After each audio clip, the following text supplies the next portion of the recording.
My son and I we were traveling up from Tennessee to New York, and we stopped in a quick Arby's, and there was this young guy, and he was outside when we were walking up to the place, and he looked so sullen and down and sad. Being an intuitive person, it's hard, like, not to pick up on things when you're around a person and you see such strong emotion. At least it was to me. And of course, he's looking at his phone and he's texting away real quick, puts the phone in his pocket, goes in, and he actually takes our order as we walk in there. Then, as soon as he takes our order and our money, he goes back on his phone. Okay. Then he is waiting for our food. He goes back on his phone again.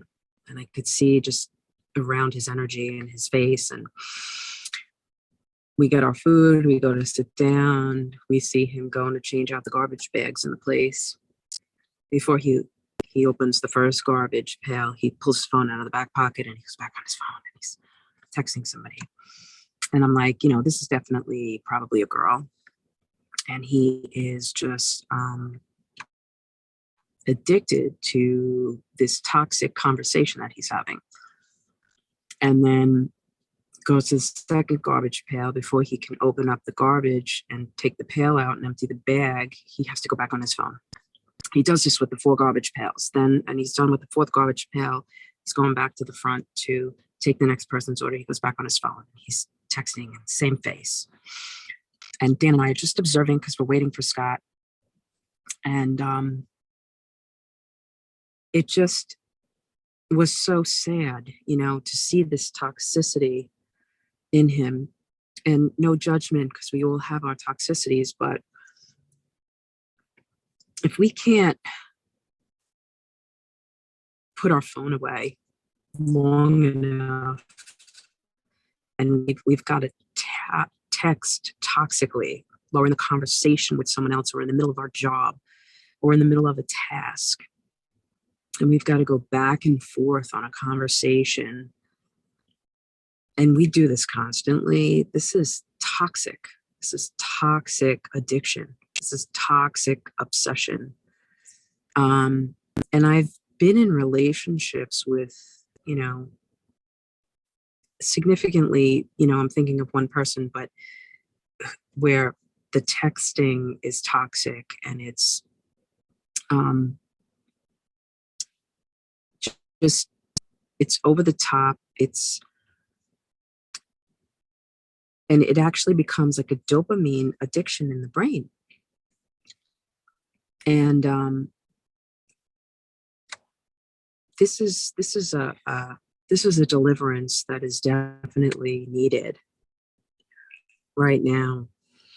But the phone, has brought out the toxicity in relationships when it comes to the need to not only communicate this way, but to constantly be waiting on the next text and not even be able to complete a conversation, complete talking to somebody, or sit and speak with people without having to constantly toxically text. And if you get a text from that person, you got to go see what it is, see what it says, and the brain gets that shot of dopamine. It's an addiction. It's an obsession.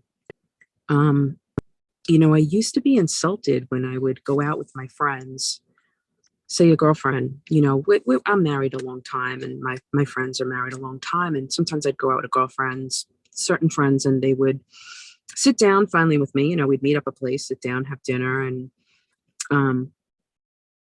they would say, okay, I just have to text my husband, let him know I'm here.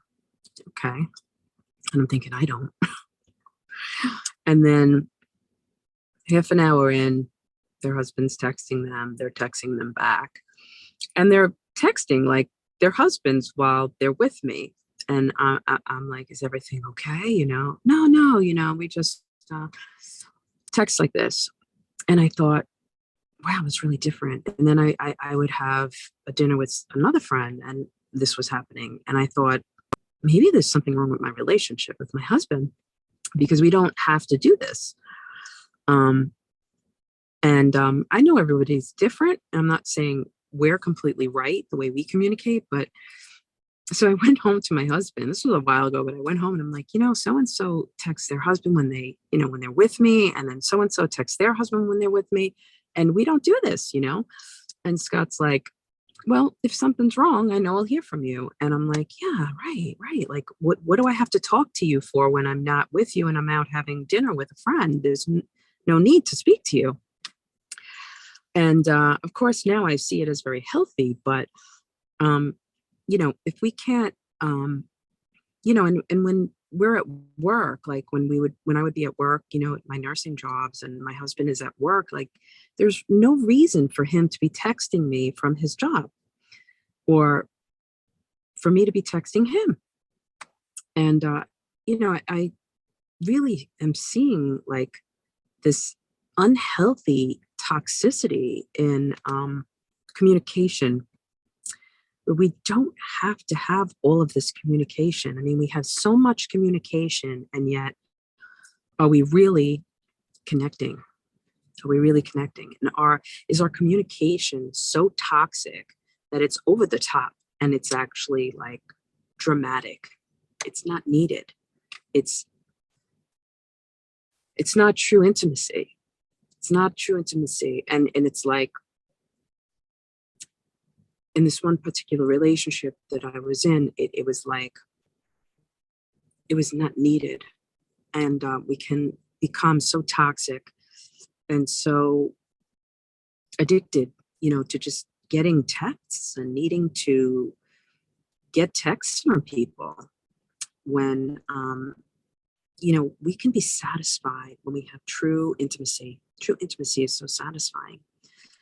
And it takes away the toxicity factor from relationship when we have true intimacy, because it lasts. And of course, our true intimacy is meant to be with God first. And God is bringing his people back to first love, to the first love, our first love with Christ, our first love in God. And I don't think we really even know what that means. Yes, some of us have had love with God, but I think we are going to be in such fiery love with God, and we are being ignited in fiery love, that it is the Holy Spirit is doing a new thing in the earth. And I spoke this past summer, about addiction on one of my videos, and God gave me a revelation about the Comforter, because there's so much dopamine addiction. When we're addicted to texting, or we're addicted to drama, or we're addicted to, some people are addicted to just fighting and arguing. Some people are addicted, all addictions have a dopamine addiction in the brain. And it's not even that act that we're addicted to, it's the dopamine shot we get in our brain before we even engage in the addiction that we're addicted to. Our neural pathways are trained that way, that we want that dopamine shot. And it doesn't last that long, so we need another one, and we need another one. And the more that we feed that dopamine pathway, the more we actually need. It's like heroin in the brain. And we need that comfort. We want to feel that comfort, that pleasure, and that comfort. And the Holy Spirit is the highest form of holy comfort. And the Holy Spirit is the Comforter, has the name, the Comforter, with a capital C. And we are entering into a time where the Holy Spirit is being outpoured in such a way. It's the Holy Spirit is blasting us in so many ways, in manifold ways. But one of the ways the Holy Spirit is blasting us right now is in our Comforter, so that we are satisfied with the comfort of the presence of God more than anything. And it's taking away our need to be addicted to the pleasures and addictions and the comforts, the fleeting comforts that we have in this earth. And I felt such compassion for this kid that kept going on his phone. And I felt such like heartache for him, because, obviously I was just like, this kid needs healing. I could tell this kid needs healing, and he's just so addicted to this conversation right now that he has to keep engaging in it because it's got to bring him that dopamine shot every time he had that phone. And I thought, what a bondage. Wow, what a bondage to have to keep, like, you can't even like empty a garbage bag without pulling the phone out of your back pocket. And he couldn't complete a task. And it's not normal. It's not appropriate. It's addiction. It's obsession. And it is it's a dark road. And the Holy Spirit offers us just such a higher comfort, a higher realm of comfort than any addiction can in this earth. Any drama, any toxicity, any mental or emotional bondage. What a mental bondage to have to be thinking, I've got to go get my phone. I've got to go get my phone. I got to go see what that text is. I got to, bing, bing, bing, bing, phone is going off. And it's like, I got to answer that thing. I got to look and see what it is. I can't even finish the task that I'm in. The Holy Spirit is pouring out the spirit of comfort upon humanity. I want to speak on another video as the Holy Spirit opens to me, but God is releasing the power of the Holy Spirit in measures, in increase, in quickening, in healing, in deliverance, in breakings of bondage, in healings of the brain pathways, in blessings of deep, intimate comfort as we have never experienced in God. There is a new thing. God is doing a new thing.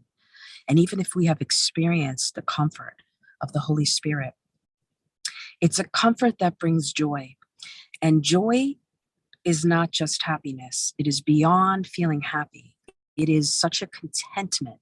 It is such a feeling of being satisfied that it blasts our brain, our physical brain, with neurotransmitters that we actually feel high. And those transmitters go throughout our body, but it's not the kind of transmitters that we feel when we're getting a blast of dopamine that we're addicted to something, but it's like a gentle release of a supernatural hormone that comforts the brain, the body, the nervous system, the heart, the thoughts, the mental realms, the emotions, and then joy just bubbles up from our inner being in the wells of our belly. And we just feel this river of life go through our body, mind, soul, and spirit. And it's like we are experiencing heaven. This is the release of the Holy Spirit that's being released, that's being given to us, that's available to us, that's being open to us. And it's a gift. It also comes through worship. And I wanted to talk about worship and its connection to that river and its connection to the truth and true worshipers. It's going to come through worship and a life of worship, a life of true worship. I'm going to speak about that on the next video because the Holy Spirit is really opening it to me. But who would not want the presence and power of the Holy Spirit in this way, that it releases us of all addiction, all obsession, all toxicity in this life, and we are satisfied with the presence and power, love, Spirit of God being released over us, in us, and through us. And then that power flows out of us. Wow. And it is all God. People feel that peace coming out of us. People feel that sense of satisfying comfort. They feel it. There's a knowing. There's a presence. There's a peace. There's a rest.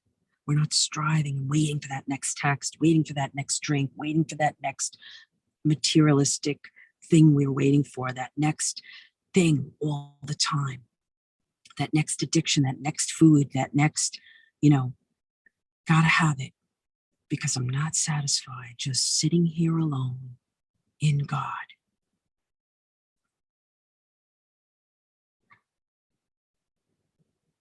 That's where we're being taken in the Spirit.